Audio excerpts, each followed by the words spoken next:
Hello everybody out there, Chris and Mike here, and welcome to a double dose of comic review action. We got the indie review first, followed directly by the big two. But for right now, we are going through the indie books. We got a lot of digital, only 2 physical. One for each of us. Indeed. And the books that we are going to discuss in this indie review were released on January 7, 2015, the first week of January. New Year, new group of comics. Guys, I'm probably going to say this again in the other review, but major announcements for all my live shows. I will be doing a live show sometime this week. I said in the hall it was going to be this weekend.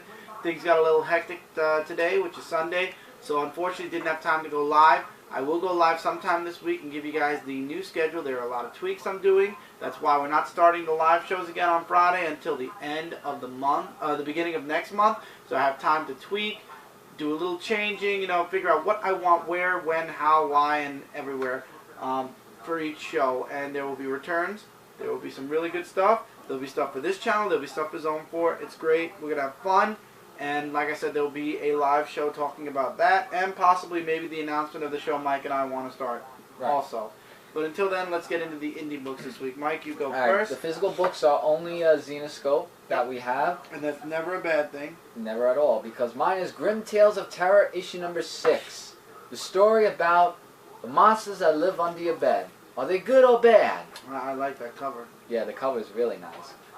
So it starts off where, of course, where something happens that gets into the story about, you know, people, if they're good or bad people. So it talks about this little girl 20 years ago who was scared to sleep, you know, because of the dark, and she had, I think she was like in a foster home because there were these boys that always, you know, did these cruel stuff to the girl, and she was also scared about monsters living under the bed. And she has a nightlight to, you know, protect her. And I really like the art, as always. Then there's this other girl, which is the orphan, so I was right, where Rose has like her thing about what she does and all that. And those boys are really cruel to Mindy, and Rose and Mindy have their talk, and there was like this one scene where one of the boys hit the girl, and I was like, you know, I really don't like, you know, it's wrong, but the father, or the orphan father, is like really for them, and something for Rose too, kinda, which was kind of disturbing. And she also said that monsters, they're not bad people. They actually protect you instead of hurt you, or which way children are believed to say how monsters are. And let's just say the ending for the future, anything happens to Mindy, there's a monster under there that can protect her. And look at what the next issue is, and I'm not going to say the word. You saw it, right? Yeah. So I really like the Grimm Tales of Terror. Like, the stories are just really interesting. It's like thinking that in our childhood days we were always afraid of monsters, but in this one, there's something different. The way that we saw it, that we should see it then. It is an adult book, though. I will say that much.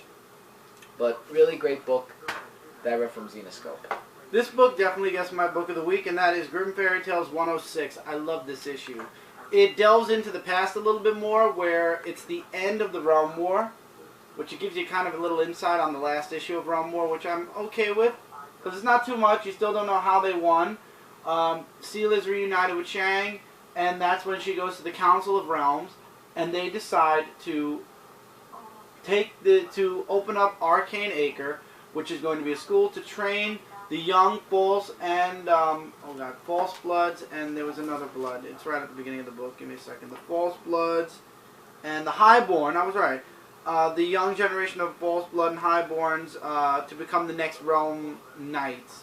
And the reason behind that, we find out in this issue, there's a bit of spoilers here, is Druana actually tells Seela that the people, the first generation of, or the first class of Arcane Acre, basically, spoiler alert here, I'm warning you, they are destined to become the next Dark Horde. So the reason, and one of the members is Seela's daughter, which definitely throws her off. So they decide to try to change the future by training them to be the next Realm Knights instead. So stepping in to try to change the future. However, the future still hasn't changed. We've still got Wolf from the last issue who was told by Haley that Belinda was working with the Dark One, but that was Callie's daughter, her doing. And Right. Violet. It was Violet's doing. And Ali tries to step in and stop Wolf. It doesn't work, and there's definitely bullying between Wolf and Ali. But in the end, somebody gets the ending has one of the students leaving, which it really doesn't take much to figure out who the one leaving is, and the future still hasn't been changed at all. Oh, and we also find out why Arcane Acre was built where it was built. Why? Oh, yeah. And what is underneath Arcane Acre? Find out in this issue, because I'm not spoiling it here. Excellent issue. Loved it. Highly recommend you guys check out Grimm Fairy Tales. Alright, honorable mention goes out to Garfield and his 9 Lives, part 1 of 4. Garfield issue number 33 was a really good issue. I enjoyed it. It reminded me of that cartoon. Remember way back when we got Garfield through time? Oh, through the we man. had we got the cave Garfield, Cave we got Garfield. the Egyptian Garfield, and that's just the beginning. Next we're going to go into, I believe, Pirate and Cowboy. But I don't like the artwork. Oh. I hope that the cover art is not the artwork that's in this book. That's all I have to say. That the cover art isn't the art inside that book, I should say. Really love Garfield each and every time I get the chance to read this book every month. Really good stuff. I would definitely recommend checking out Garfield. He's my guilty pleasure each and every month from Boom Studios. And by the way, Boom this year is celebrating its 10th year in existence. Its 10-year anniversary. I didn't know that. I don't believe it's in this book. I believe it's on not even that book. Alright, well, look, can we check? Yeah, go ahead. Go for it. Okay. Let's get into some trouble. Big Trouble in Little China, issue number 7 from Boom Studio. And this one is actually pretty interesting. This one talks about like a midnight road where, remember that face of Sister, so to say, that we saw in previous issues? Well, they make a return after that woman that we saw in the previous issues, how she always wanted things her way because of her martial arts and everything. So, yeah, we see that again.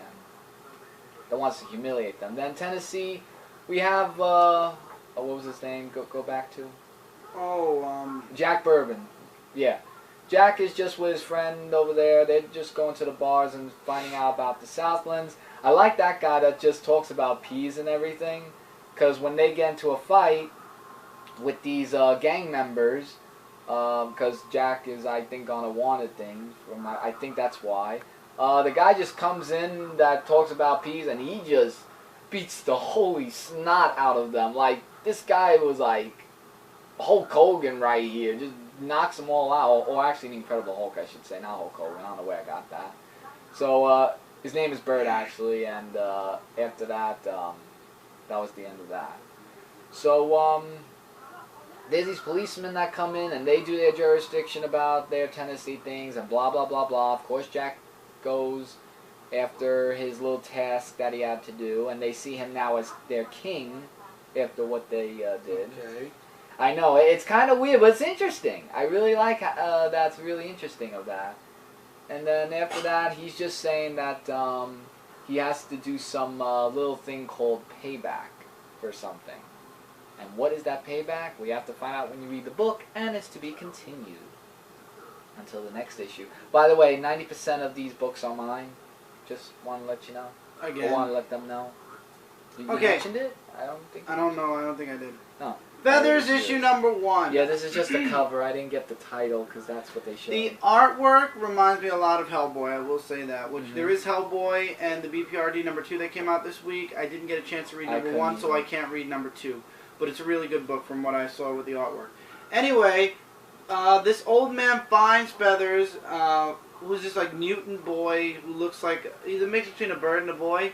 He finds him on the streets and takes him in. It turns out these cops, or what were they, Mike? Because you read this book there were too. these like little boys who basically looking. They thought they saw him, but and then no, there is a stalker. That's stalking there is a stalker with music and stuff like that, and he's just saying, you know, like, I see we have something here, you know, and it's the scent of the feathers. So the old guy, well, it's really your review. Do you want me to? Yeah, the old guy takes the boy and basically says, "You're gonna be safe with me. I won't let anything happen to you." And that goes 11 years later. Right, 11 years pass, and now he's a young man, and basically he does some superheroing, but he does it in the shadows. Nobody ever sees him, but he watches out for the kids on the streets, and turns out the father doesn't know, like, he fakes being asleep to make the father think that you know, he's just chilling and he's sleeping. Yeah, he doesn't do anything outside. Yeah, he almost the got house. in trouble in that one scene. The father sneaks him out at night. The father's basically his teacher and everything. And in the end, where he thinks he wasn't seen because he helps these two boys out who are being chased by guards, this little girl actually is the first person to ever catch him. And now she's like, I knew this was going to be an adventure. And he's like, yeah, because there's a little back story to that. You have to see. Why do I have phlegm? Ugh. I don't know, but I love this book. I would definitely say check out Feathers #1. It was a really nice read. John Carter, Warlord of Mars, issue #3. The adventures of John Carter trying to save his beloved princess, Deja Torres, if I said her name right. And a lot of it's focused on Deja Torres, where she goes on this adventure with, keep going. Voss Tazar? Yeah. Tanzar? I'll say Vush, because that's the way it sounds like to me. So he's just saying, you know, that the people gave up on me, so I gave up on them, so why should I even rescue you? Because I want you to love me, why John Carter, and, you know, all this stuff. So he's a whiny, you know, little baby and something like that. So she says, look, I will help you let the people like you if you help me get out of here. And then it goes to John Carter where you know, he's like saying, I want to save my beloved. Then there's a little bit of a cargo incident that happens, or actually a little airplane thing. I think they call it cargo. I don't really know. It was a ship. It was a ship, yeah. And then it goes right back to the Deja Torres and Bush's adventure where there's like all this, and Deja Torres, she really like gets the she's a demon. badass, yeah. She is a badass, yeah. And they find their way out, and long behold, who's there? Captain Clark. The guy I hated from the last issue that thinks that he's better than John Carter. And then Bush betrays her, which I knew that was going to happen once I saw his character. And then they take her back hostage. I really hope John Carter gets that knife and gets Captain Clark right between the eyes. But in the end, well, I can't spoil the ending of what happened after the crash. You have got to read that. Of course, it's not gonna be like that next issue, but wow. Now, I didn't know you were gonna read this. It's a 40-page special. It's the Smiley Psychotic Button one shot. Yeah, because I was looking at this character and I said, wait a minute, I saw him with this guy Garth from that Santa Claus thing, so I thought maybe I'd see about him. He was from Evil Ernie. Evil Ernie, yeah, sorry. That's what I meant, Ernie. Why did I get Garth? Long story short, he used to have a family company with his family where it was all smiles and everything, and everything was going great. His family had cancer, so things were going a little bit slow in stock, but he got more customers than ever because of a little sympathy that they gave for him. But then everything just turned out bad, and everything was just, you know. So he signed a deal with the devil. And when you sign a deal with the devil, that is bad. Very bad. Because basically the devil just said, I will do good things for you in your restaurant if you do for me. And he just goes psychotically crazy, this guy. And in return of that, since the devil comes back in the end, he puts him in the button thing, because they have like their little buttons with the smiley faces on them. Also because he killed his son also, which was wow. And Lucifer thought that he would be powerful than he was, because they were looking at him like as powerful than Lucifer. So that's why he trapped him in some sort of situation with his son, or transformed to be his son. And he just said, I tricked you, so forever you will be in this little smiley button. And then him and Evil Ernie go on their adventure. So it was... Oh, and the second story is just a little... you could read that. So it was very interesting, because I've always wanted to know how he became this button, like how it was even possible. And I guess it was when you sign with the devil, that's what happens. And I think that's and I think that's a lesson well learned for everybody who believes in that. It is. But it is a great issue, though. I mean, if you guys want to know about the origin story, there you go. Next, we got Escape from New York, issue number 2. And in this Escape from New York, Snake is with these 2 boys who live in Florida, and they said, you know, we want to kill you, but we want you to work with us. You know, like, we want to show you around and everything. And they think that these 2 boys are the ones that own everything in the city. Basically, they think that they just own everything. That's all I could say. Their mother, though, talk about Godzilla over here. She just beats, you know, the hell out of Snake and everything. And then he's in this place where they kept these people in, like, this underground facility. Like, I mean, you gotta read the book to get more information about that. And he tries to help them out. And basically, he's just gonna try to make his escape away from where he is with the boys. But he gets caught, and it seems like in every end of the issue, he's always getting caught by someone. That's what I've always noticed. By someone or something. Well, not something, really more someone.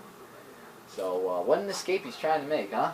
Mm-hmm. Big situation. And now we're in Image, and this is my last book. Birthright, issue number 4. The father, brother, and obviously older brother, and Sam are on the run. The mother, the whole beginning of the book is the mother talking about how the father always used to run off with the boys. She used to be the authority figure, and the father was always the good guy. So this time, again, it was kind of the same thing, and now she has to clean up their mess, which get a chance to read what you call it, the older son is kind of causing. Oh God, I keep forgetting. Why did I forget the older son? It's probably because I haven't Michael? been for a while. Michael, thank you, Brendan and Michael. Hello. How could you forget the name? Because I'm Michael. Because I try to ignore you a lot. We get another backup story, another like a flashback to when he was a kid and what exactly a yeah, they do the flash. They did a flashback about what a razor beast was. His first encounter with a razor beast. And then the story's cut short by the father. And then it turns out they're very close to the wizard. It turns out that I don't want to spoil the ending, but we get to see the wizard's true form by the end. And the father is believing everything Mikey has to say, except Mikey is being controlled by the Dark One. The Dark One? Well, not the Dark One. He's being controlled by the evil that I believe is Lore. Oh, okay. Maybe this magician guy could save him from it. I don't know. At some point, I hope that they find a way to free Mikey from Lore, and Mikey will kind of go back to being the destined savior. Well, he is still the destined hero. I was just about to say that. We'll see what happens. Yeah. All right, we're still in Image for one more book. We have Tech Jacket, issue number 7. Nice cover. Yeah, and in this issue, I forgot who the main character's name was. He actually finds out that the guy who wanted the suit, Mr. whoever it was, I can't remember his name. Oh, Zach is the main character. Zach actually finds out that his parents signed over the suit to, oh, how could I forget? Oh, wait, go back. Go up a little. Oh, Nicholas Crow. So he finds out, like, saying, why would you do that? That's my thing and everything. And he's, like, saying, well, we did it to save you, and we didn't know what we were thinking. And he's, like, saying, well, until I'm going to sell all this, you know, things are going to be. Because he knows that Nicholas Crow is going to use that tech jacket to take over the world and everything, and I even knew that. The story didn't even have to tell me, because all villains are like that. Or villains that are like heroes or active. So he goes and, you know, it's like more along the lines of just him trying to go on his, you know, adventures and stuff like that, using the tech jacket. And I like the little formation that he does with the other tech jackets. But let's just say there's a story that we've been hearing about XI. And this girl that he was with, and I really am bad with names. He's just trying to figure out who's XI. And we don't know who it is until to be continued. And that last page, giggity much. But anyway. We're now in Dark Horse for one book. Ghost issue number 11. Yes, and I could just sum this up. Basically in this issue, Tommy, the character, dies in this issue.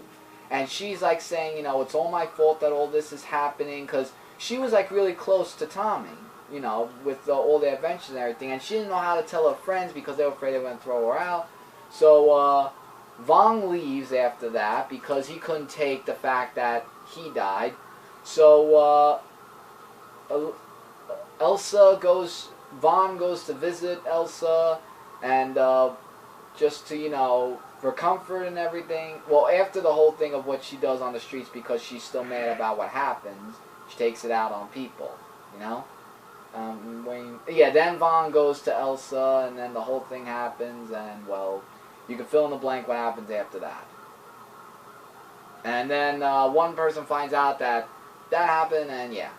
So basically, it's just the mourning of Tommy in this issue, and how Elsa is saying that, you know, all these powers I have, you know, it's all my wrongdoings and everything, and she feels that she's mainly responsible for all that's been going on. And like some heroes, some do think that, but she still wants to save the world, and she wants to save the people around her. And she does it either in a nice way or for revenge of what happened. So I could feel what she's feeling. Like, you could feel for her character of what she's going through. And that's why I got out of reading that. So, you know, I learned more and more about this character, and it's really interesting. Alright, we're in IDW for 3 books. Edward Scissorhands is your number 3. How was this? Just to say, like, it was just really Meg going to Edward. Obviously, they're not the same, they're different. And Edward shows around and everything, talks about Eli, who's this robot and everything, and it's really just a whole story about him, as well as Meg trying to find out answers about everything and the purpose of, you know, of why Edward's there. The mother being the mother, I don't even have to say it, just read the book. She's just being herself, and Meg just ignoring the whole thing. And she just wants to find out more answers about that. Then Eli has like killed this little boy, and they think that this robot thing kidnapped him. They don't know who it is because it's just a shadow, and now they're setting out the whole wanted thing for this person. And Meg knows who that person is, and probably is going to tell Edward about it. Really something, though. I really thought it was pretty interesting. Oh, I'm sorry, we only had 2 from IDW. Yeah. Next we have Angry Birds Comics, issue number 7. Angry Birds. I love Angry Birds. And this one had 4 stories and not 3. First is Singing Rocks, where Red tries to sing, and of course they make everyone like tone deaf, even with the pigs and everything. So they made this recorder to record the voice, so that way the green pigs could steal the eggs. And when the red bird thought that was help, he went there, and then the birds try to help, and that's how that first story is. Then there's a berry mix-up where if you eat a berry, you say opposite things. I think it was a blue or a red one. Was it a blue or red one? No, keep going. And the bluebirds did that, and the big white bird was saying, you know, it all depends on what berries you get, because it could mean consequence. I think it was the blueberry. I don't know. So the green pig is like saying, you know, are you sure you want us to steal the eggs? And they said, yes, we will let you steal, because remember, it's opposite. So they think it's true, and the king gets it, and that's it. In a Solitary Place was the next one. It was just this grouchy guy who just does construction, and How to Crash is, well, what the pigs do, and that's the long and short of that. So 3 and 4 was short. Nice little stories for Angry Bird fans. Yeah, I liked it. And last but not least, we leave Valiant with Eternal Warrior Days of Steel issue number 3. Yeah. This book, I love the artwork in. Yeah, basically, hold it. Yeah, Gilad, or Galad, I think that's Gilad. it. Gilad? I was right. Yeah, Gilad is trying to look for this warrior, the one with the red, like, because of the red sun. And he's like saying, I know that you're probably not the one, but I'm going to train you of how to kill and everything. Just watch and focus. So he tries to teach him, and I'm trying to remember what his name was. Well, keep going. Like, he's just saying, like, you know, he's a singer and everything. And, you know, like, he's not the person who kills. So he led the team that he had together to their death. And, wait. I think I got his name. Go up. Oh, no. Oh, the Magyar. Can't remember his name because you're going too fast. Well, he's just saying, you know, floats of the battle, you know, and that's when he actually left his teammates behind, and they just find the Magyar, or however you say the name, and Paulie, right? Mm-hmm. Yeah, Paulie. And he just says, you know what, it's not for me, so I'm just going to go back to singing. And the people like his singing, but it's about also the Magyar, what he learned from Gillen. And then when the Magyar find out that the song was about them and being offensive, they wind up killing him, and then, but the people still sing his song. And Gillen's like saying, like, this guy who was a singer that was supposed to be a warrior, they worship him from his song. And that's what, like, really touched me there. Like, just after all that, no matter what it affected or who it affected, they still sang it. And Gillen said he might have not been a warrior, but in spirit, the people learned something from them. And then, of course, the history of the Magyar falling. And there's the Crow with another task. And what's the task? Well, that's to be continued. Or it's the end, actually. There'll be another miniseries with these. It'll probably be another miniseries, but I really enjoyed it, and I really just loved it. And with that, that's it for this indie review, guys. As always, feel free to comment below your likes, dislikes, agree, disagree, recommendations, and we will get back to you in the comments below. Mm-hmm. Don't forget to check out Comic Related, Comic Frontline, Zone 4 Podcast, and Frontline Gaming Zone. Together, we are your #1 source for comic-related news, reviews, and a whole bunch more. And until next time, take care, keep reading, keep collecting, and we'll see you guys in the next review. Later, everybody.